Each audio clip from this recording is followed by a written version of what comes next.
उसमें और क्या हुआ था उसके बारे में विशेष जानकारी के लिए आप वीडियो अंत तक जरूर देखिए तथा अफवाहों से आप दूर रहिए, क्योंकि सच्चाई कुछ और है, गुमराह लोगों को कुछ और किया जा रहा है। तो वीडियो अंत तक देखिए। अब हम चलते हैं कि उत्तर कुंजी का मैटर जो लगी हुई थी उसमें हुआ क्या, एक्चुअल हुआ था क्या और क्यों खारिज हुई। तो पहले हम आपको बता रहे हैं खारिज क्यों हुई लोगों की, ये पहले खारिज वाली। तो खारिज जो हुए थे आप ध्यान दीजिएगा कौन कौन एसएलपीयां खारिज हुई। तो पहले हम एसएलपी का नाम लेकर के चलते हैं क्यों खारिज हुई। तो पहला जो था 7001 2022 ये एसएलपी खारिज हो गई, ये दुर्गेश के नाम पे था। दूसरी एसएलपी खारिज हो गई आपकी 28579 ये राजेश के नाम पे था। एक और एसएलपी खारिज हो गई 73075 इसमें भी कृपाल के नाम से था, ये कृपाल के नाम से था। तो इस प्रकार एसएलपियां आ रही, इसमें एसएलपी दूसरी है 28580 ये कृपाल के नाम पे है। ये 3 एसएलपियां खारिज हो गई। खारिज होने का प्रथम कारण ये रहा, जो 3 एसएलपियां खारिज हुई उसका प्रथम कारण ये रहा क्योंकि ये परमिशन टू फाइल तीनों थी। परमिशन टू फाइल तभी लिया जाता है, अब हम आपको डिटेल बता दें। परमिशन टू फाइल एक होती है डायरेक्ट एसएलपी होती है, परमिशन लेने की कोई जरूरत नहीं है। जब आप डायरेक्ट रहते हैं, जब आप डायरेक्ट वहां पहुंचते हैं तो आपको परमिशन कोर्ट से या रजिस्ट्रार से लेने की आवश्यकता नहीं पड़ती है, क्योंकि आप डायरेक्ट पार्टी हैं। जब आप डायरेक्ट पार्टी होते हैं तो आपको परमिशन लेने की कोई जरूरत नहीं है। लेकिन जब आप डायरेक्ट पार्टी नहीं है तो आपको परमिशन लेना पड़ेगा। जैसे उदाहरण हम दे रहे हैं, क्योंकि डबल बेंच का आदेश आ गया इलाहाबाद का और एक लखनऊ का सिंगल बेंच का, इलाहाबाद का डबल बेंच हो गया और लखनऊ का सिंगल बेंच, ये सिंगल बेंच हो गया। अब ये लोग अगर डायरेक्ट सुप्रीम कोर्ट, ये भी सुप्रीम कोर्ट जा रहा है, ये भी सुप्रीम कोर्ट जा रहा है, तो सुप्रीम कोर्ट गए, अगर ये लोग सुप्रीम कोर्ट गए हुए तो ये डायरेक्ट जा सकते हैं, इसको परमिशन लेने की जरूरत नहीं है। तो यहाँ परमिशन टू फाइल नहीं होगी क्योंकि ये डायरेक्ट डबल बेंच से होकर के सुप्रीम कोर्ट जा रहा है। लेकिन ये लखनऊ का सिंगल बेंच का एक भी कैंडिडेट है और वो सुप्रीम कोर्ट में जा रहा है तो उसको परमिशन लेना पड़ेगा और वो परमिशन टू फाइल होती है। अब आप डायरेक्ट पार्टी तो है नहीं, परमिशन टू फाइल लिए हुए थे।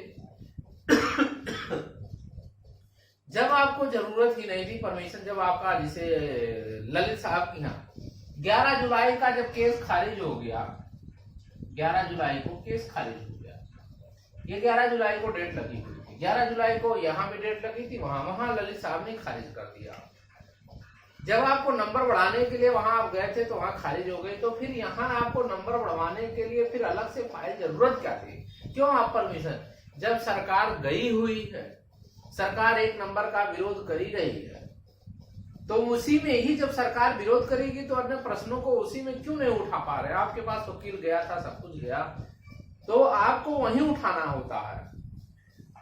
अलग से आप फाइल ले जाएंगे तो 2 अलग अलग प्रोसेस हो जाएगा, क्योंकि एक नंबर के लिए सरकार गई हुई है, फिर आप अलग से लेकर के फाइल क्या उसमें डाले हैं क्या नहीं डाले हैं, परमिशन लेने की जरूरत ही नहीं। डायरेक्ट आप पार्टी नहीं है तो वैसे खारिज हो जाना चाहिए था।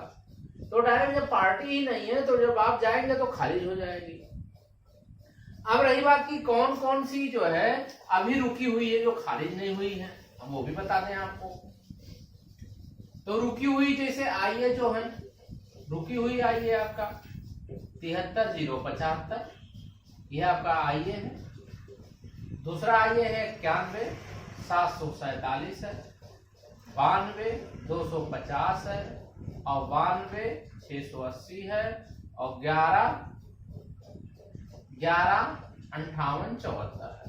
ये 2 तो मेरे हैं छोटे छोटे, बहुत ज्यादा संख्या इसमें नहीं है, 2 तो मेरे हो गए, बाकी ये 3 बचे हुए हैं। और आपका बचा हुआ है कैवियट 3 ही बचा है। एक था रोहित शुक्ला का जो एक्सपायर कर गया, रोहित शुक्ला वाला क्या हो गया, एक्सपायर्ड कर गया है, पहले से डाल के बैठे। एक आपका बचा है उपेंद्र का, दयाल है, उपेंद्र दयाल करके बची है, एक मेरा है और एक जो है आपका हिमांशु करके है। यही इतनी ही बची हुई हैं जो अगली तारीख में सुनवाई होगी, बाकी लोगों का केस खारिज हो गया। अब ये लोग जब केस खारिज होता है, याद करिएगा किसी भी जीवन में जब आप नौकरी पा जाएंगे, अभी आपके विरोधी कम हैं, नौकरी जैसे पाएंगे तो ऐसे विरोधी आपके ज्यादा हो जाएंगे। घर में पहला विरोध उत्पन्न हो जाएगा, दूसरा विरोध आपका पड़ोसी उत्पन्न करेगा, तीसरा रिश्तेदार, तो ऐसे बहुत सारे आपके विरोध उत्पन्न हो जाएंगे। जब इनका और लोगों का केस खारिज हो गया तो वहां पर अनर्गल जो है प्लाप होने लगा कि ये चीजें थी इसलिए खारिज हो, इसलिए जो है इन लोगों का बच गया है, या ये लोग ऐसे थे तब इसलिए बच गया। तो बचने ना बचने का वो अलग मैटर है, लेकिन निगेटिव फैलाने की क्या जरूरत है। हम कह रहे हैं जो भी इतने लोग बचे हुए हैं, अगर एक नंबर भी मिलता है, सपोज दैट मानते एक नंबर मिल गया, एक नंबर मिला तो इसमें से जो भी कैंडिडेट शामिल रहेगा वो तो नंबर पा गया आपका, एक नंबर तो हकदार है वो।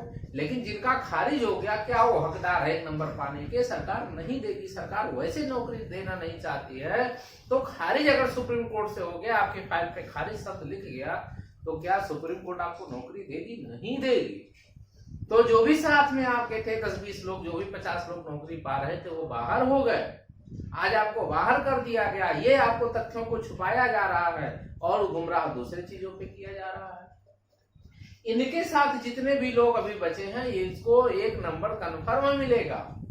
दूसरी बात यह है, जब सुनवाई होगी, सीटों का ब्यौरा मांगा गया है, सुप्रीम कोर्ट ने कहा आप जितनी भी सीट खाली उसका ब्यौरा लाओ, खुदा खास्ता ब्यौरा आ गया, सुनवाई हो गई। अभी भविष्य क्या निर्भर करता है, सरकार बार बार कह रही नौकरी नहीं देंगे, हो सकता है जितने यहाँ प्रेजेंट है 200, 400, 600, 500 जो भी रहेंगे, उनको हम प्रेयर करेंगे महिला संख्या कम है, जो लेने की क्या जरूरत है, जो भी प्रेजेंट है उन्हीं को दे दिया जाए। ज्यादा जरूरत क्या है, ज्यादा इधर उधर करने की क्या जरूरत है? हम कह रहे हैं ज्यादा आपको लाने की क्या जरूरत है? जब एक नंबर आपका विरोध कर रहा है, सारे कैंडिडेट यहाँ आ चुके हैं, तो कम से कम इनको ही दे दिया जाए, इनको सॉल्व कर दिया जाए। तब मेरा प्रेयर तो यही रहेगा। अगर नहीं मानते हैं, सपोज दैट मानते हैं कि वो चीज नहीं होती, तो एक नंबर तो मेरा कंफर्म है ना, एक नंबर मिलेगा।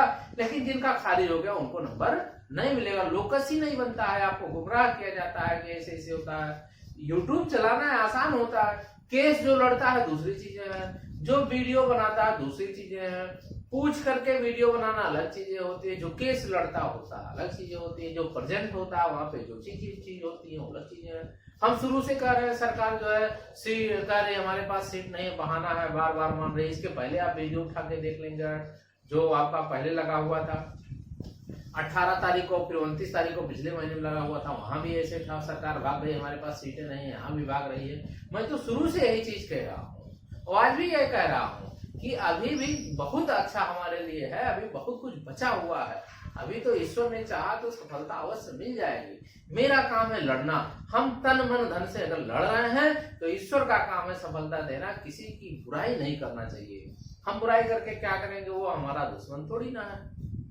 बस यही है कि हमको क्या हो जाए, नौकरी मिल जाए। जितने भी लोग हमारे साथ बचे हुए हैं इनको नौकरी मिल जाए, यही हम आशा करते हैं, ईश्वर से विनती करते हैं। जो भी अभी तक चैनल को सब्सक्राइब नहीं किए जरूर सब्सक्राइब करें, लाइक करें, शेयर करें। धन्यवाद।